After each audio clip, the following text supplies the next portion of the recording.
I now give the floor to the delegate of Nepal, and I invite the delegate of Costa Rica to come to the rostrum.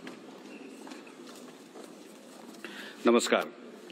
Nepal condemns the recent attack of terrorism at a concert in Manchester, and while extending our sympathies and condolences to the victims and their families, we express our solidarity with the government of the United Kingdom. Respected President, Excellencies, Director General Dr. Chan, distinguished delegates, ladies and gentlemen, I would like to take this opportunity to recognize Director General Dr. Chan's 10 years of distinguished service and their contribution in improving global health. We are especially grateful to Dr. Chan and WHO Regional Office, Head Office, for the support Nepal received in the aftermath of the devastating earthquake of 2015. I also take this opportunity to welcome and congratulate Dr. Tedros as the new Director General.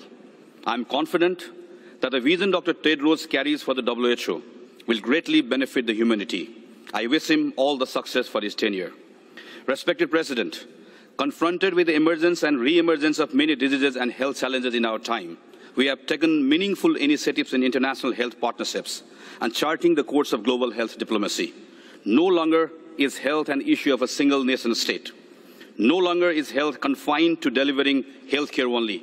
If harnessed effectively through partnerships, positive health outcomes can foster economic progress and promote peace and stability. However, respected President, things are yet to move beyond rhetoric. The international cooperation, must be dominated by donor-recipient relations, has not been a true partnership of member states to face common challenges. We have been talking about South-South cooperation, but still not able to harness its true potential. Despite many past discourses on multi-sector action and health in all policies, we have not been effective to inculcate the importance of health into the core business of other sectors. Respected President, WHO will have to play a crucial role to address these practical gaps. While recognizing that ministries of health remain key partners for WHO, it needs to go beyond its customary role of facilitating health agenda through regional offices among ministries of health and start constructive engagement to muster political will through forums like ASEAN, SAARC, or African Union. At national level, WHO can play a catalytic role to instill the idea among the political leaderships like finance ministers, foreign ministers, ministers of internal affairs, etc., that resources incurred on health are investments, not expenses, and that health ministries are not the sole custodian of the health sector.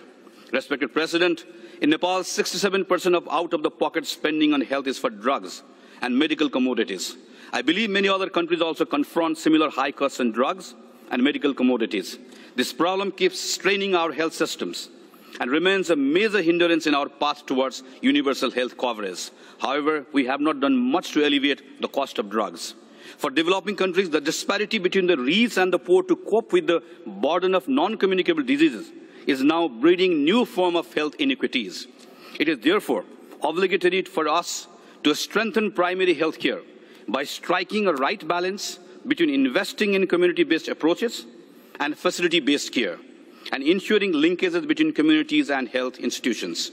Respected President, for countries like ours, meeting the health-related goals and targets of Agenda 2030 for sustainable development means fulfilling the place of leaving no one behind.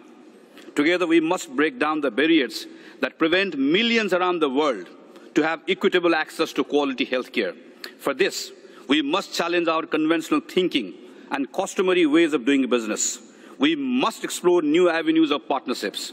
We must also walk the talk. Respected President, this is where I believe the new leadership of the WHO will have a crucial role to play. Respected President, in the same manner that we started to mainstream gender in 1990, the dividends of which we are reaping now, it is high time for the movement to mainstream health in global development agenda to tackle poverty and promote freedom and democracy.